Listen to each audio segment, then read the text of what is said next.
భారతదేశం అంటే గుర్తుకొచ్చేది చీరకట్టు సంప్రదాయమని ఏపీ హోంమంత్రి వంగల్పూడి అనిత అన్నారు. చేనేతను ప్రోత్సహిస్తూ the spirit of Vizag society ఆధ్వర్యంలో విశాఖ బీచ్ రోడ్లో ఆదివారం ఉదయం శారీ వాక్ నిర్వహించారు. సుమారు 8,000 మంది మహిళలు, విశాఖ యువతులు ఇందులో పాల్గొన్నారు. ఈ సందర్భంగా మంత్రి మాట్లాడుతూ చీరలో అమ్మతనం, కమ్మదనం ఉంటుందని తెలిపారు.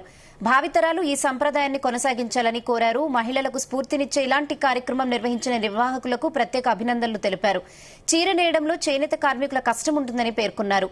నేతన్నలు ఇప్పటికీ చాలా ఇబ్బందులు పడుతున్నారన్నారు. వారి జీవితాల్లో వెలుగులు నింపేందుకు రాష్ట్ర ప్రభుత్వం కృషి చేస్తుందని అనిత తెలిపారు.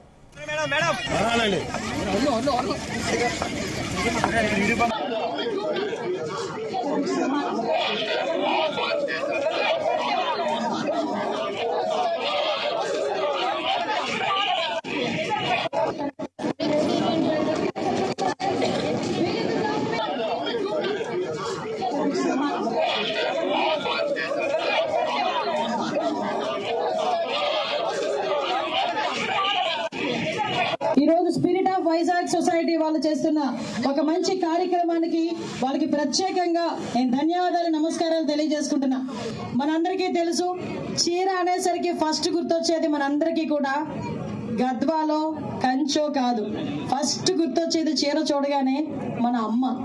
ఎందుకంటే ఆ చీర కొంగుతోనే మన పెంపకం అన్నది, మన బాల్యం అన్నది ముందుకు నడిచింది. ఆ చీర కొంగును పట్టుకునే మన బాల్యం ముందుకు నడిచింది. మనం ధరించడమే కాకుండా మన భావితరాలకి ముందుకు తీసుకెళ్లాలనుకోవడం నిజంగా ఒక మంచి సంప్రదాయం, ఒక మంచి పరిణామం కింద భావించాలి. ఈ రోజుల్లో జీన్స్ అని వెస్ట్రన్ వేర్ వేసుకోవద్దని చెప్పట్లేదు.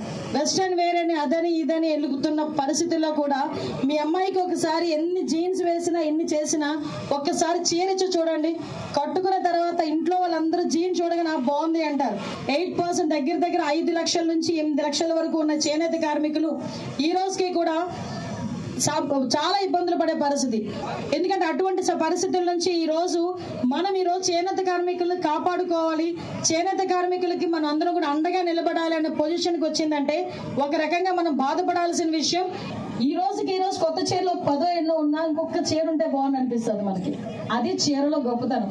అటువంటి మంచి చీర కాన్సెప్ట్ మీద తీసుకొచ్చి అందులో నన్ను ఈ రోజు అందులో మీకులాగే నేను చీరలు పిచ్చిదాన్ని. ఇక్కడ నాకు నిజంగా ఒక మంచి అవకాశం ఇచ్చారు, మంచి వేదిక ఇచ్చారు. నిజంగా thank you so much of spirit of Vizag వాళ్ళకి నేను చాలా థ్యాంక్స్ చెప్తున్నానండి. ఒకటే చెప్తున్నా, మీ అందరి దయ వల్ల, మీలాంటి వాళ్ళందరూ కూడా ముందుకు రావడం వల్ల ఈరోజు చేనేత అన్నది బతకాలి. ఈరోజు స్పిరిట్ ఆఫ్ వైజాగ్ సొసైటీ